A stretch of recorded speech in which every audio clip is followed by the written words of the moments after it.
आज के इस खास सेशन की। आज हमारे साथ मौजूद हैं कुछ बेहद खास मेहमान। संदीप सांगवान जी, जो कि मैनेजिंग डायरेक्टर है कैस्ट्रॉल इंडिया के। इसके अलावा Ramesh Agarwal ji, founder Agarwal packers and movers limited.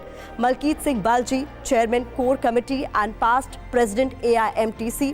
और Jasvir Singh ji, managing director instant transport. तो सबसे पहले मेरा सवाल कैस्ट्रॉल इंडिया के मैनेजिंग डायरेक्टर संदीप सांगवान जी आपसे है। जैसा कि हम सब जानते हैं कि आप पिछले कई सालों से ट्रांसपोर्ट कम्युनिटी से जुड़े हुए हैं। आपने कई कैंपेन्स और प्रोजेक्ट्स के माध्यम से हमारे ट्रक चालक भाइयों के साथ काम किया है।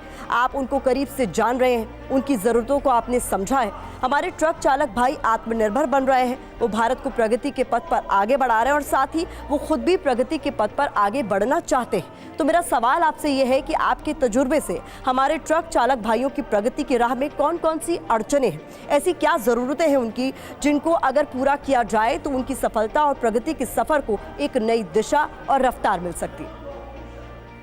प्रथम जी, सबसे पहले तो धन्यवाद, और मैं शुक्रगुजार हूँ श्री अग्रवाल जी का, जसवीर जी का और मलकीत जी का, जिन्होंने अपने बिज़ी शेड्यूल में से ये समय निकाला हमारे साथ इस पैनल डिस्कशन पे आने के लिए। सो धन्यवाद।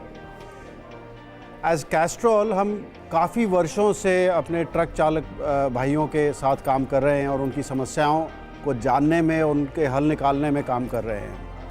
अलग अलग रिसर्च से हमें मालूम पड़ा है कि 3 अहम मुद्दे हैं ट्रक चालकों की ज़िंदगी में। पहला है स्वास्थ्य, दूसरा है उनका परिवार, और तीसरा है प्रगति। हर आदमी आगे बढ़ना चाहता है अपने आप के लिए और अपने परिवार के लिए। तो ये 3 जो अहम मुद्दे हैं उनकी ज़िंदगी में, हम उन पे काफ़ी काम करते रहे हैं। जैसे कि 2018 में कैस्ट्रॉल भारतवर्ष की लुब्रिकेंट की पहली ब्रांड थी जिसने एक कैंपेन चालू की, ट्रक आसना। तो हमने अपने ट्रक ड्राइवरों की दिनचर्या देखी, उनकी स्वास्थ्य के प्रॉब्लम्स देखी और उसके हिसाब से कुछ योग आसन बनाए, और वो एक कैंपेन की थी ट्रक आसना के नाम से, जिसको काफ़ी सराहा गया। उसके बाद देश की और भी कई ब्रांड हैं जो ट्रक चालकों में के स्वास्थ्य के लिए, उनकी प्रगति के लिए जुड़ रही हैं। पर एज़ कैस्ट्रॉल हमें काफ़ी गर्व है कि हम इस महत्वपूर्ण मुद्दे पे हमने पहल की और इस काम को आगे बढ़ाया। अच्छी बात आपकी तरफ से कही गई है सर, और इसमें हम ये भी देख रहे हैं कि कई तरह की समस्याएं भी हैं जो हमारे ट्रक चालक भाइयों को फेस करनी पड़ती है डे टू डे बेसिस पर। तो रमेश अग्रवाल जी, मेरा सवाल आपसे है कि भारत में दुनिया का दूसरे सबसे बड़ा रोड नेटवर्क है। पिछले 9 साल में 50,000 किलोमीटर से ज़्यादा एक्सप्रेसवे और हाईवे का निर्माण हुआ है। लेकिन ये एक हैरानी वाली बात है कि जितने भी रोड एक्सीडेंट्स होते हैं उनमें 37% कमर्शियल व्हीकल का उसमें योगदान है।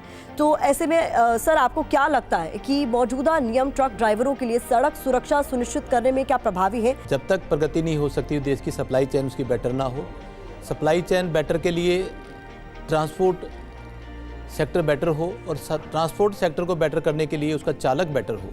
तो आप लोगों ने आज हमने चिंता जताई कि उसका चालक कैसे बेटर हो, उसका कैसे अच्छा स्वास्थ्य हो। जैसे अभी सांगवान साहब ने कहा कि वास्तव में इनकी जो 1-2 स्कीम मैंने भी देखी है, बड़ी सराहने वाली है।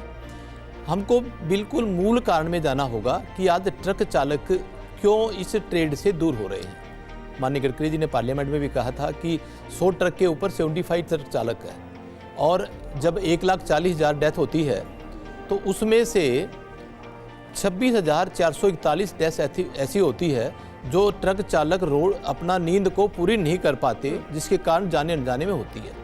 ये तो हम आराम से ठीक कर सकते हैं। तो ठीक कर कैसे सकते हैं, क्या करना होगा? हमको मूलभूत में जाना होगा। उसके लिए क्या कर सकते हैं सर? मूलभूत की अगर आप बात कर रहे हैं तो उसके लिए किस तरीके के कदम बढ़ाए जाने चाहिए?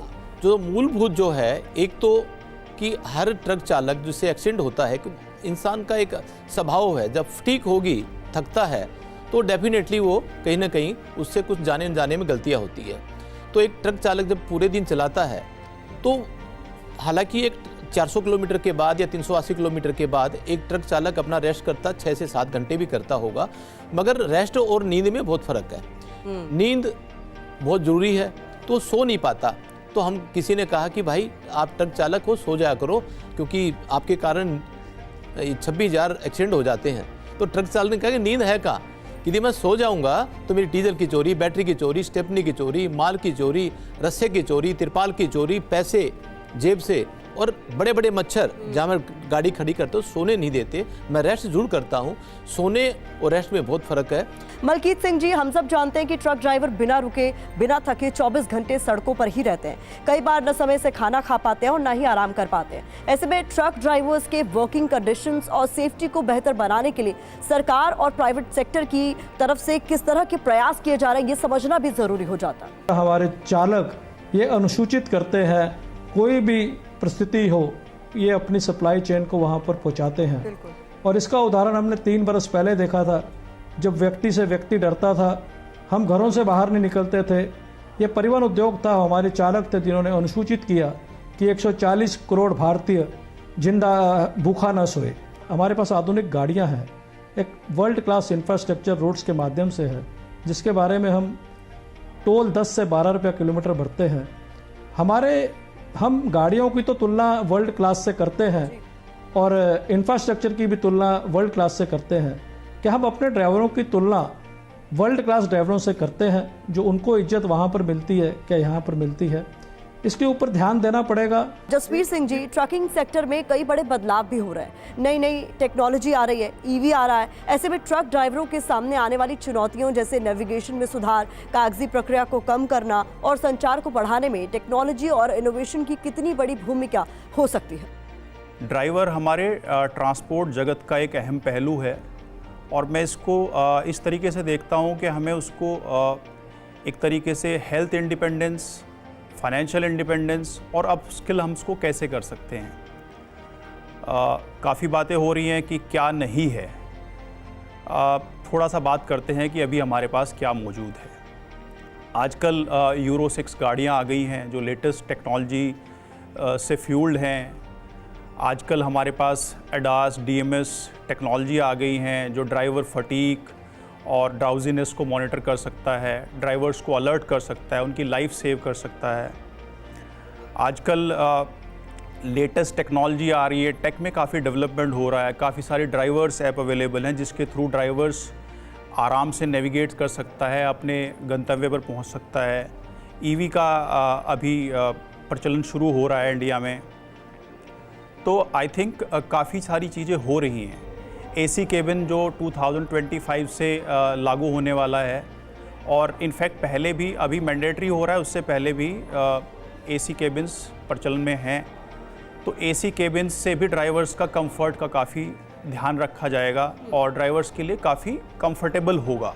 संदीप जी, आपकी और हमारे बाकी पैनलिस्ट की बातों से ये तो साफ हो गया है कि ट्रक खरीदने से जुड़ी पूरी प्रक्रिया को समझने की भी ज़रूरत है, नई टेक्नोलॉजी के बारे में जानने की ज़रूरत है और साथ ही उन्हें ये भी समझने की ज़रूरत है कि काम में ज़्यादा लाभ कैसे कमाएं। और मुझे लगता है कि कैस्ट्रॉल CRB टर्बोमैक्स प्रगति की पाठशाला इसमें एक अहम कदम साबित होगा हमारे ट्रक चालक भाइयों को सही दिशा दिखाने में और सही जानकारी से अवगत कराने में। तो संदीप जी, मैं चाहूँगी, आपसे अनुरोध भी करूँगी कि वो आप कैस्ट्रॉल CRB टर्बोमैक्स प्रगति की पाठशाला पर थोड़ा सा प्रकाश डालें। ट्रक चालकों की जो ज़िंदगी है वो कोई आसान नहीं है, उसको मद्देनज़र रखते हुए हमने जो कैस्ट्रॉल प्रगति की पाठशाला है वो एक कैंपेन चालू की है जिसमें देश के विभिन्न ट्रांसपोर्ट नगरों में जाकर हम ये पाठशालाएं चलाएंगे और ट्रक ड्राइवरों को ये जानकारी देंगे और ज्ञान देंगे ताकि वो 4 चीज़ों में फोकस करके अपनी ज़िंदगी बेहतर बना सकें। सो पहला तो है सुरक्षा, जो दूसरा है वो है कि ओनरशिप, कि एक ट्रक ड्राइवर के पास क्या क्या ऑप्शंस हैं ताकि वो आगे चल के फ्यूचर में कभी ओनरशिप की भी सोच सकता है। तीसरा जो एरिया जिस पे हम फोकस करेंगे वो है टेक्नोलॉजी और चौथा है वो है फाइनेंशियल इंक्लूजन, कि अपने फाइनेंसेस को कैसे वो बिज़नेस बढ़ा सकते हैं, कैसे प्रॉफिटेबिलिटी बढ़ा सकते हैं अपने एक ट्रक से। तो ये चौथा एरिया है जिस पर हम फोकस करेंगे। तो मेरी पूरी आशा है कि ये जो कैस्ट्रॉल CRB टर्बोमैक्स प्रगति की पाठशाला है ये अपने ट्रक ड्राइवरों को अपनी ज़िंदगी और आगे बढ़ाने का और प्रगति करने का एक अच्छा मौका, अवसर प्रदान करेगी।